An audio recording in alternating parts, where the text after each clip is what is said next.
On your first trip to Japan, you will be overwhelmed by the amount of food you want to try. From kaiseki dinner in ryokan to a simple onigiri in a convenience store. Everything is so delicious. Wondering how to have the best experience in Japan while being respectful to the locals? Don't worry, I've got you covered. In this video, I'll share tips on how to behave and find the best spots to visit during your trip to Japan. Make sure to watch this video all the way to the end to uncover essential tips to exploring Japanese cuisine straight from an experienced traveler to Japan. Don't be scared by Google Maps reviews. While looking for dining options on Google Maps near your accommodation, you might be surprised that few places have ratings higher than 4 stars. This isn't because Japan is full of mediocre restaurants. Far from it. In Japan, the rating scale is often interpreted differently. 3 stars generally means average, 4 is good, and 5 means truly exceptional. So, a restaurant with a rating of 3 or higher could still be a solid choice. A 4-star rating doesn't always indicate high praise from locals. It might simply reflect popularity with foreigners, visitors who may rate more generously. A 4-star rating doesn't mean a place is a tourist trap. It could just mean they offer conveniences like English menus or English-speaking staff, but it's always worth exploring on your own. Speaking of English menus, here's the next tip for navigating places that don't have them. Local izakayas without English menus. Domo arigato. Some Japanese restaurants feature handwritten menus without photos, a sign they cater mostly to locals, and often a good indicator that the food is excellent. However, for those who don't speak the language, navigating these menus can be challenging. To make it easier, you might learn the names of few dishes in Japanese or go with a Japanese-speaking friend.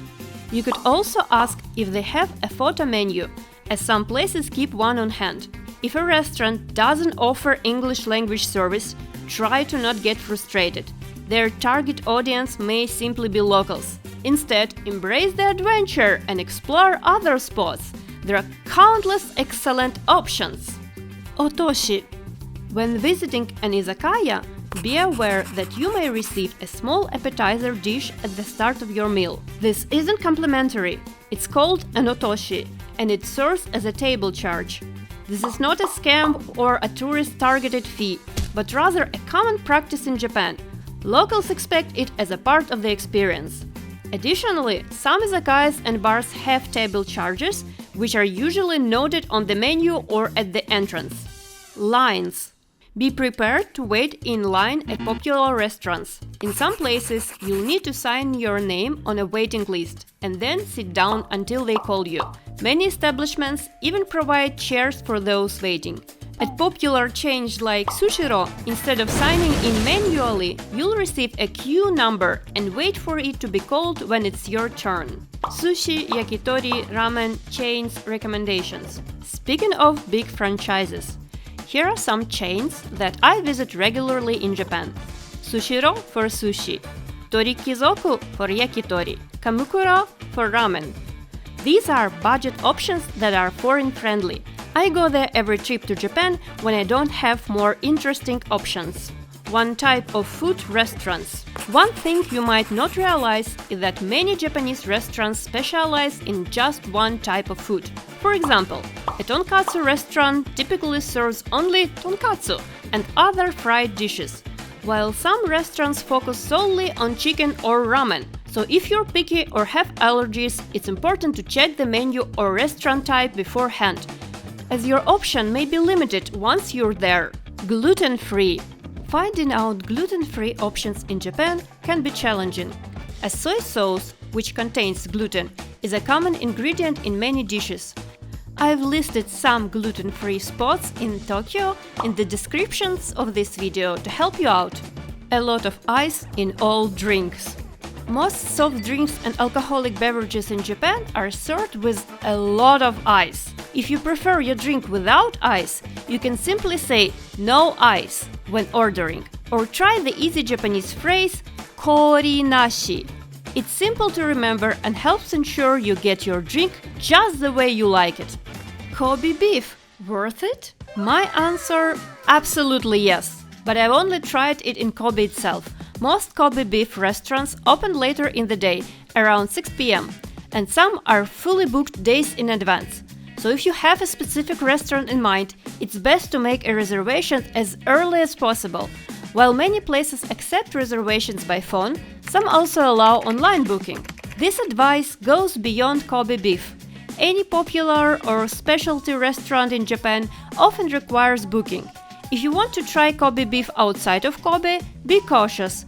Do some research to ensure you're getting authentic Kobe beef, as some places advertise Wagyu when it's actually just regular beef. How to behave? You can call a service worker loudly. You can call a waiter, bartender, or any service staff at any time by saying "sumimasen" aloud. There is no need to wait for them to notice you. Feel free to get their attention as soon as you're ready to order or pay. Here's an example of how to do it. "Sumimasen!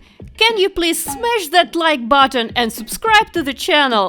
Pay your bill at a cash register. When you get your bill, you need to get up and pay it at the cash register, not right at the table. No tips. No matter how much you enjoyed the service, avoid leaving tips. Tipping isn't part of Japanese culture, even at restaurants. Express your gratitude instead. If you'd like to show appreciation for the meal before leaving, say "Gochisou sama deshita." It means "thank you for the meal" and expresses your enjoyment of the food. Where to buy snacks? While convenience stores are charming and accessible, you can buy many popular snacks much cheaper if you go to 100 yen chain shops like Daiso, Can-Do, Lawson Store 100. You will find all kinds of snacks there, sweet and salty, at much more affordable prices. Specialty food hunting. Japan is defined by the unique foods available in different locations. Each city, town, and even village typically boasts a local dish that you should try when visiting. For instance, during my recent trip to Chichibu in the Saitama prefecture, I discovered that this region is known for its udon and soba noodles. They are readily available at many restaurants in the area. I tried local udon with tempura and an egg. It was amazing. When traveling around Japan, creating a list of local specialties to enhance your culinary adventures is a good idea. Vegans and vegetarians should be careful. Traveling in Japan can be challenging for vegans and vegetarians, particularly outside major cities, as vegan dishes are not very common there. Even if a restaurant claims to offer vegetarian options, it's wise to double-check. The staff might assure you that a dish doesn't contain meat, but they may not mention that it was prepared using fish or meat broth. Always verify ingredient information if you have specific dietary preferences and needs. Bonus tips for the weebs! If you pass by a collab cafe with your favorite anime, don't try to get into it. Collab cafes usually require prior reservation.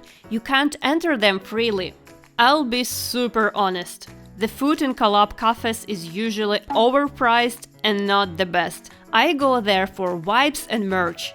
So lower your expectations if you decide to go to a collab cafe for the first time. How to make a reservation for an anime collab cafe? You need to find a website, pick the dates, and register there. For most cafes, reservation is free, but sometimes it can require a fee or even be decided by a lottery. For example, the Jujutsu Kaisen cafe's reservations are available by lottery with a fee of 660 yen for booking.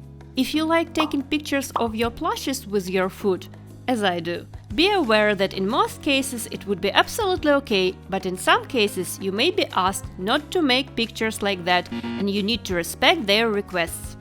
This is my second video as a part of the Japanese Tips series. It exists because you left me 100 likes and 2000 views. Let's set a new challenge. If this video reaches 3000 views and 200 likes, I'll create an exciting Tokyo food guide just for first-time travelers. I'll share specific spots where you can try all kinds of authentic Japanese food. Let's make it happen together! I'm in Japan right now, and I'm filming for the channel, so make sure to subscribe to see what I'm cooking.